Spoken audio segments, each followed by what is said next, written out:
yeah, I think time for questions. Sasha, do you want to say something? Yeah, please. No, I just wanted to say that it was really, really cool to see you guys working with the DMC, the Hermes, and the Gemini, because it's always a pleasure to see the engineers and how they are integrating their setup with our gear. And it was so I'm really, really speechless at the moment, because it's always cool to see a live mastering session like this, and it's super cool. And so, Bastian, our managing partner and head of research and development, also joined our meeting a few minutes ago. I just sent him over the link. So if you want to ask more technical questions, he is the developer of the mastering gear. You can also address some questions to him. If you have any questions about SPL, about the gear, or other products, I just saw that there was one question in the chat already about the Master AS and how it compares to the Hermes. And Bastian, I think show your face and say hello. Where are you? I can't see you. Oh, here you are. Hi, Bastian. Great to have you here. Yes, nice. Nice to meet you, and it's great to see how you're working with our stuff. Yes, it's wonderful and works pretty fluently and just sounds awesome though. Yeah, that's the most important thing. I don't know if you were already in when I just was showing what the DMC is doing. So when you just engage the DMC into the chain, it already gets more 3D-ishness due to the gorgeous op amps you are using. So probably if nobody else, I don't wanna stumble in here and take your opportunity, but probably you can introduce yourself by saying a few words about the special op amps you are using in the whole 120 volt range. Yes. Please. We built our own operational amplifiers in the year 2000 for a big mastering console, the MMC1 for Bob Ludwig. Yeah. And, yes, it's a great thing because you have the 120 volt rail voltage, and so you can never bring it to any distortion, because he's able to operate with 32.5 dB U, and you will never get this out of any other equipment. And I think when Bob Ludwig or the idea for this mastering console came up, it was like the biggest mastering engineers in the world wanted to have a mastering console where they can completely trust to what they hear. So they don't want to hear the gear itself.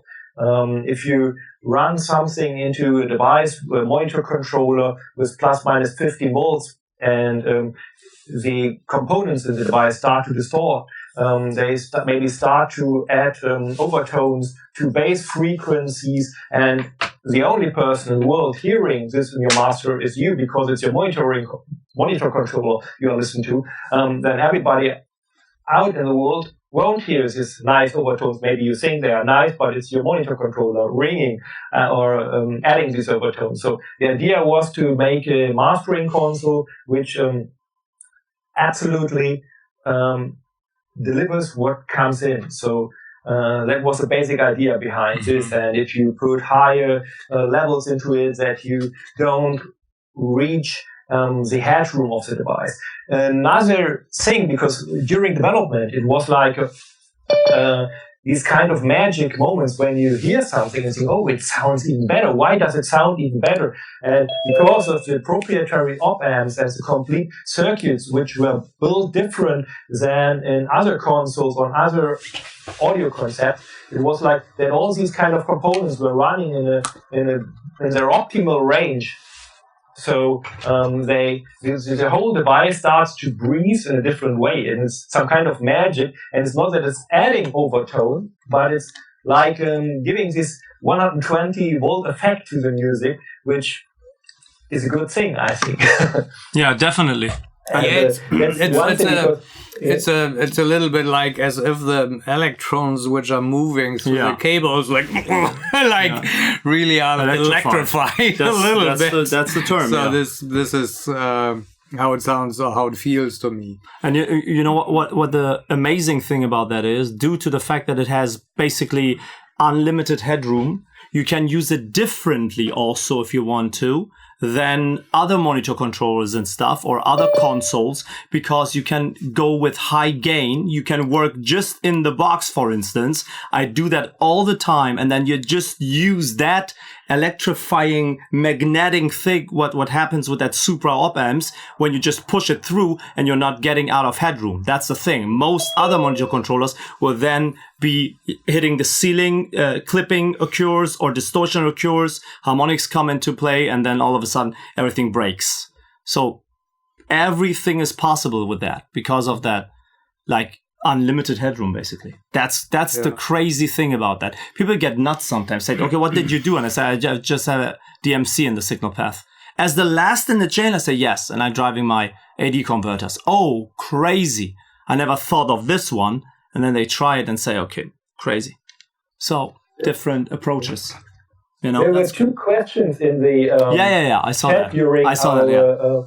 Our event, and one guy was asking about the crescendo duo, I think, if I remember correctly, because I know some people are using it as a line gainer. Yeah. Because it's a microphone preamplifier, but you can also use it as a stereo line gainer. And I know some people who use this microphone preamp in their chain just to adjust the levels and to have the benefits of the 120-volt technology when doing this. And another question was about the Master Bay S, the predecessor of the Hermes, which is running on plus minus 18 volts, which is a really cool device. It's a standard for studio technology, like all the other famous pro audio brands are using same standard sound, and like Dangerous Music, like Manley, you name it, all these kind of companies are running these levels, which is cool, and it's pro audio quality. But yeah, it's the same thing with the Hermes. I really, really, really love the Hermes, and I know when I print masters, and I know when engineers print masters to compare the devices, swap their different brand name Master Bay to this one, and they said, "Oh yeah, I really love the Hermes. I say to the Hermes, it sounds better. You have the H stereo inserts. You can put your devices in Arrow. He makes presets, like 3 presets you can store. You have the parallel mixings and all these kind of things. So it's not just a little tool. It's a real sonic workhorse. And what I liked about it was when I first played with, when I had the chance to compare different presets, just to learn things about my equipment. And if you have a compressor and EQ and you swap them, it's okay. But if you can compare different devices with the presets, and you say, okay, I just wanted to add like a half dB of 32 hertz from this equalizer and from that equalizer, and I would like to say, this sounds like that, this sounds like that, or how does it sound if I use my ion compressor parallel and lower the threshold? And you can do all the things and compare it with one preset with the parallel mix, one with it's a parallel mix. You can switch all these kind of things and compare it, and you learn so much about your gear.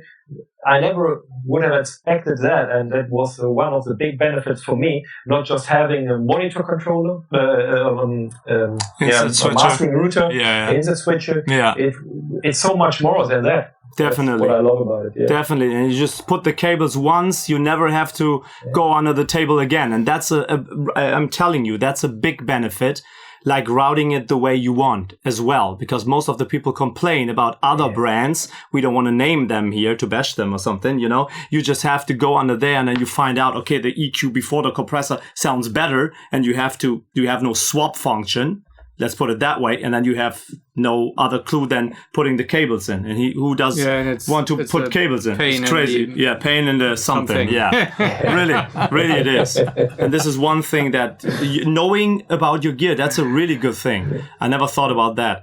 If you use something like a Hermes, you really learn your gear and how it reacts prior, post, and stuff. It's crazy. In parallel, you know.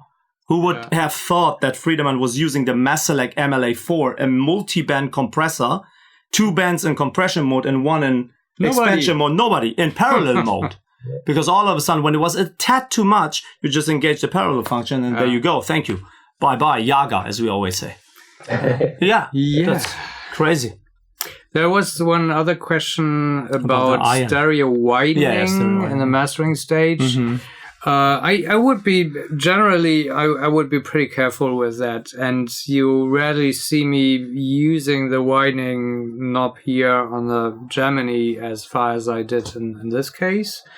It was required to give the big band a bigger stage here, because the mix was pretty narrow in general. Yeah, but I agree. In general, I would say it's more like a disease in the world of mixing, that there are too many stereo something tools, and people use it too extensively. They create phase craziness, which would drill holes into my brain. Yeah. And then I hate mastering it because I hear all the time the phase ugliness. Yeah. And it's pretty easy to overdo the stereo pimping game, and I would not recommend that. And in general, it depends a little bit on. I mean, if you go to monitor 1, please. Yeah, sure. So when I just quickly run, so this comes after the fact, basically at the end of the chain. I just run it through the multiband correlation meter.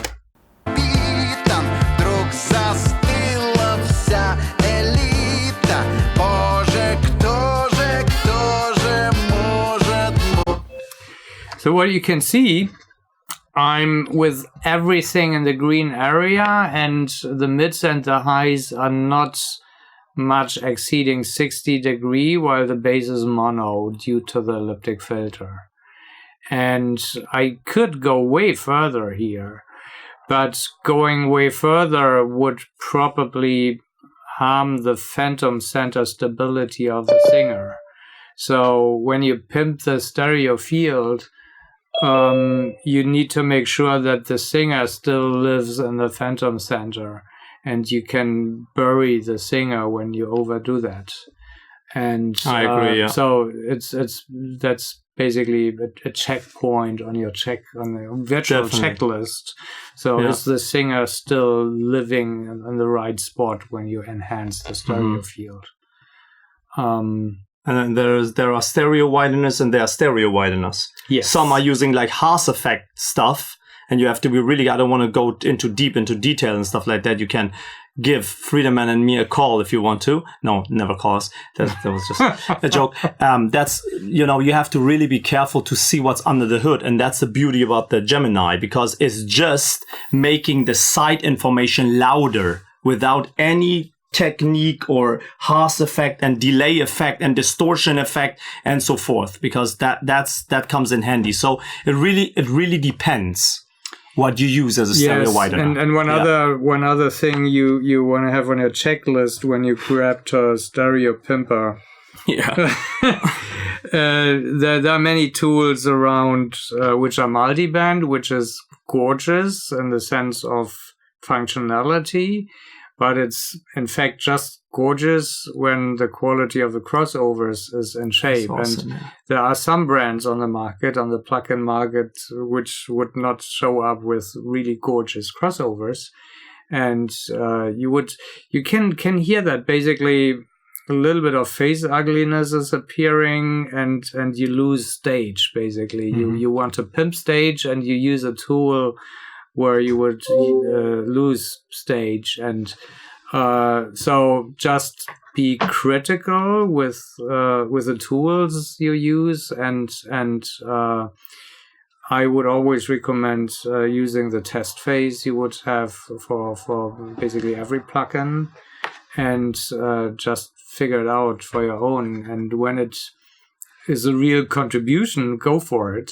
And when not, be careful. So crossovers are always difficult, and there are some brands, for example, Leapwing Audio. Awesome. They have awesome crossovers. I know the guy who has built the crossovers. The world of DSP shit is not pretty big, so you know at some stage the guys, and they know what they do, and they do a good job. I mean, that's not necessarily a stereo pimping tool, the Dyne 1.3, but it's an example for outstanding high quality crossover filters, which give you a good integrity. They have the stage one though, and the center one. They work. Stage one and center one. They are quite nice modern tools. I love to use them. Yeah, me too. But here it was when I create a stage and the singer is kind of buried, then you can use the center one to pull out the singer a little bit and give him back a little bit more center stability, if you will. And the stage one is more like an alternative for those who won't have a K stereo. Yeah, I agree. K stereo. And then there was another. Then was the iron question. Yeah, the iron. I use it. Happy Hermes iron user here. Thanks for the great gear. I'm wondering how to connect the Gemini in the best way to the Hermes. How many inputs does the Gemini have? So the Gemini is basically, I start to answer the question and then you can complete, Sasha or Basti. The Gemini has just an input and an output basically. So you have an encoder input and an output where you go into the gear, then you go from the gear back into the Hermes, and then from the Hermes back to the insert point. Thus, you have two possibilities. You have the possibility to either put the encoder on one knob of the Hermes and the decoder on another knob on the Hermes, and then you can randomly put the things you want to have in an S in between, but you would lose two insert points about that. And if money is no issue, you can buy second Hermes and just go to the other Hermes with your Gemini and get back to one insert point of your main Hermes, basically. So most of the time there is a reason, though. I have to add that just for a second, that people introduce 6 inserts. Most of the big consoles, I use a Mass Select, for instance, has 6 inserts. The Dangerous has 6 inserts. So I would say the 6 inserts of the Hermes, using just that would be enough. Friedemann would say I have a ton of outboard. Yeah, basically, you would say something different. Basically what you can do, and I know other very, very high scale mastering engineers who would do exactly the same thing. You can, particularly when you have hard bypass in your gear, so meaning relay bass bypass. Input output. The signal is really routed input output BAM with no influence from the gear. Then you can build meaningful clusters, like having 2 EQs in a daisy chain on one, because it's not a big deal whether you would use the massive passive first or the MIAP first, for example. So it's like you just can daisy chain them and BAM, and then you would have a mastering EQ insert point, and you would be fine to go.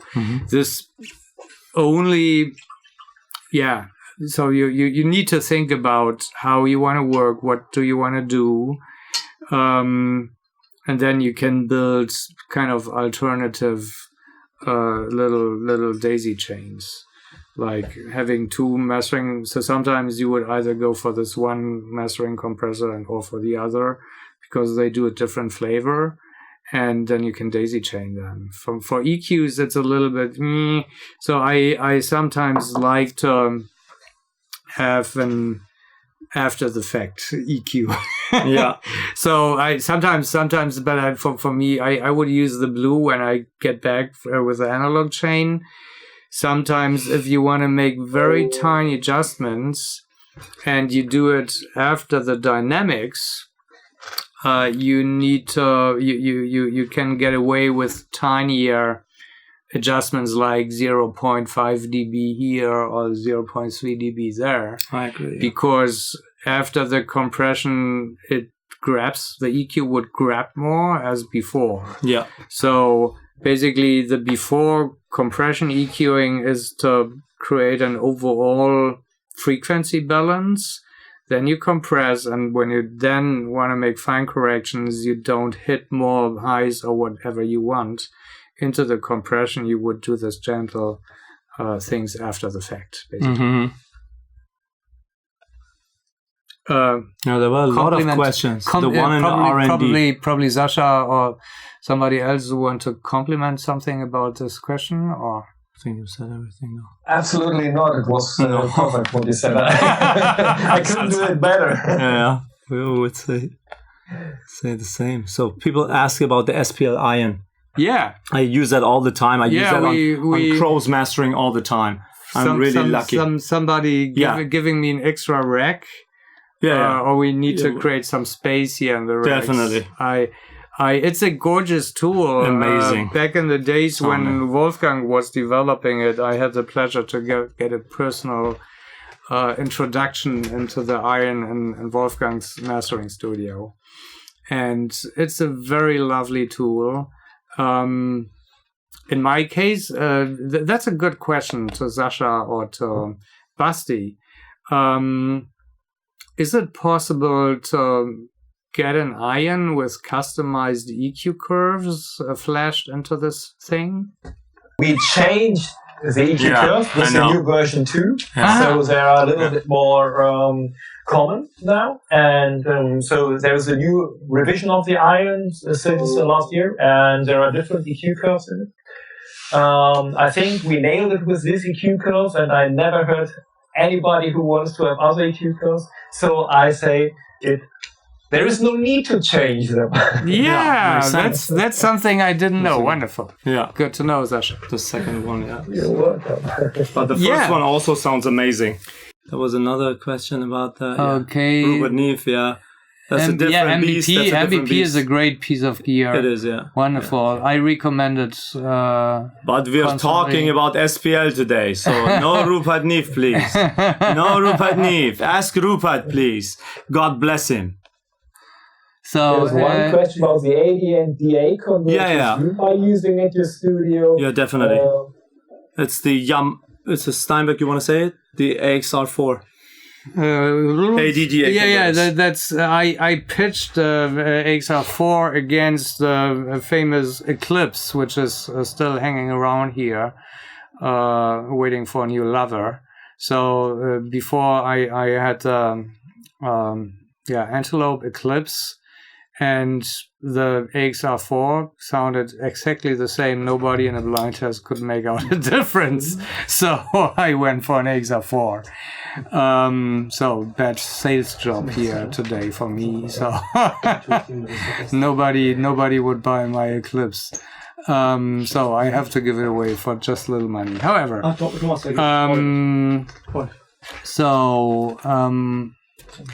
basically, I ordered a Prism Dream, but after 1.5 years waiting for the shipment, I asked the distributor to give me my money back.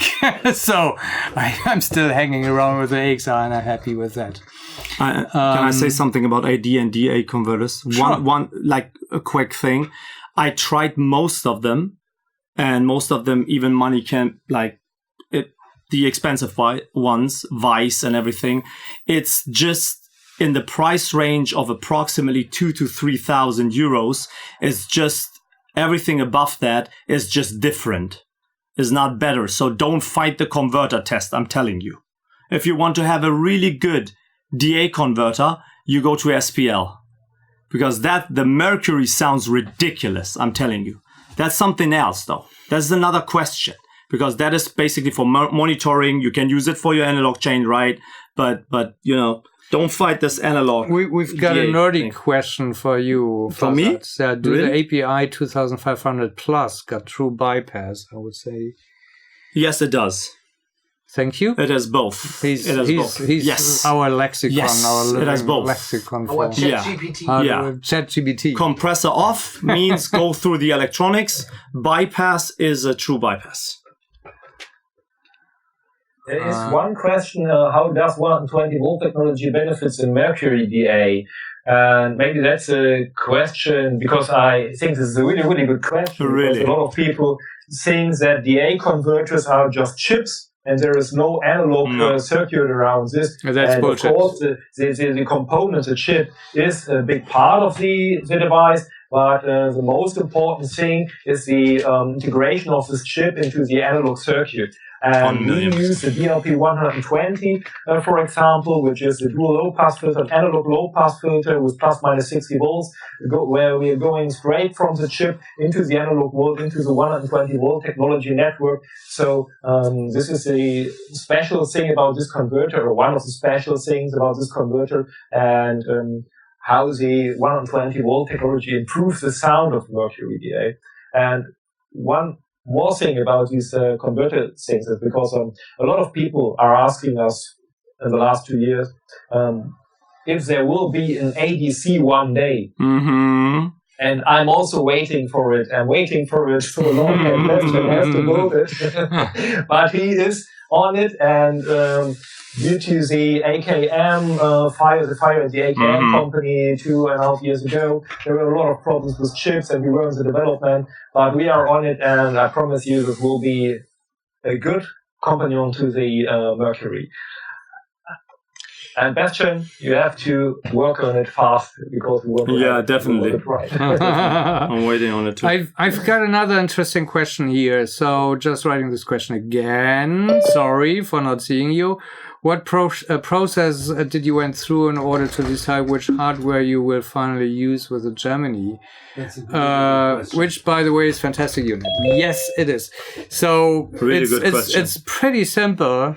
Look at the phase of your gear, and when you just have mono control, like for example for the gorgeous Roger Food P4SME compressor, you don't have separate left-right controls. Mm-hmm. You wouldn't want that to use it in MS. Yeah. So so typically, if I would have an EQ which would have an integrated MS, I wouldn't use the Gemini for that, right? I think that's clear. That's clear. So basically, it follows straight logic. So I have used solely tools which have completely separate left-right controls. Yeah, dual mono. Yeah, dual for mono the dual mono stuff. Yeah. For the Gemini. And there was another question whether there's an output trim for the Gemini. No, it is not, and it's basically not needed. No. Why would I need that? I have no idea. I mean, it would just be an extra stage and would probably make it $500 more expensive, and steal away space from the surface and make it bigger or whatever. It doesn't make a big. I mean, there is this. You have this trim here on the left side of the MS side, but. No, I don't. Just for the mids. I never missed that actually. I mean, I have trim options on the DMC, and I can counteract with that if needed. But I never miss that. No, seriously. And that's a good thing, actually, about we the could 120 back volts. here to the studio. Yeah, sure. Anyway. The 120 volts, because you have massive headroom. There will not be one single device in your chain that will match the headroom. So why should you use that? Yeah, but again? usually when it gets louder, it's because the stuff you have inserted makes it louder, and when the stuff you've inserted has a trim, you would trim it there. Yeah. But often pretty expensive tools don't have that trim option, because a good level trim is quite a deal in boutique audio. So it's extra cost for pretty expensive, like stepped controls, etc. It's like level control, $500 extra. Yeah, So, and it's another stage, though. You Yeah. introduce another Yeah. stage, distortion, everything has to be clear, sounding as good as the other things and the parts in the design. I think Bastian would agree with that. So. yes. So now we get. I just wanted to, because there was one question about the SPMTC Mark II. I just wanted to ask the somebody monitor. was asking for the monitor controller, which is a great piece of gear, but I don't see many mastering engineers using this. Is there a specific reason for that? And I think there is no specific reason for that, but it's the perfect monitor controller for recording engineers. I know that a lot of broadcast studios are using it everywhere, where maybe you need a talkback and you have vocal artists or you are talking to. Is perfect for these kind of applications, but it's not like a mastering console. You don't have the insert, and I think most mastering engineers who are using analog gear, they want to have a mastering console with an insert and all these kind of features, and that is not what the MTC, the monitor and talkback controller is made for. So I think this is the main reason. Yeah, I've got another tricky This is question really from it's not Daniel. that tricky though. It's not No, that tricky. it's like he really watched pretty good what we did. Really good, Daniel. Yeah, amazing So question. the mono filter and the BX EQ. I usually never use the BX EQ, and basically it was like the last shot before we got in here. We were listening to the thing, and Farzad came up with that because. It's not just a simple mono filter. No. It introduces a little enhancement. Definitely into the mono portion. And for that enhancement, we wanted to have exactly that enhancement, which gave the thing a little bit extra. That's right. Mojo kind of thing. Yeah. So you have the side cut on that BX filter, one, and the second thing is you have a mono button where you can dial it in, and they are two separate things. That's not an elliptical filter though. It will introduce a low shelf in the mono portion. That means it makes the mono situation a little bit fatter. And don't forget, you have different stages of treatment till you reach the Gemini. What I mean by that is, during that treatment, you might have the possibility by using EQ or compression or whatsoever, distortion, saturation, that all of a sudden the stereo information gets a little bit of mono, of bass again. And then you deal with that. So it's the different stages. Yeah, we did it twice. Basically, we did it with a Gemini 2 to 110 hertz. So it was a pleasure. Thank you very much. Thank you to Sasha. Thank you to Bastian. Thank you to SPL. It was a pleasure having you here. Really. Thanks to everybody who visited the workshop or this event, and thanks to the Mastering Academy for having us. It was a really, really nice evening. It was fun. Yeah. Thanks so much. It was amazing. Great.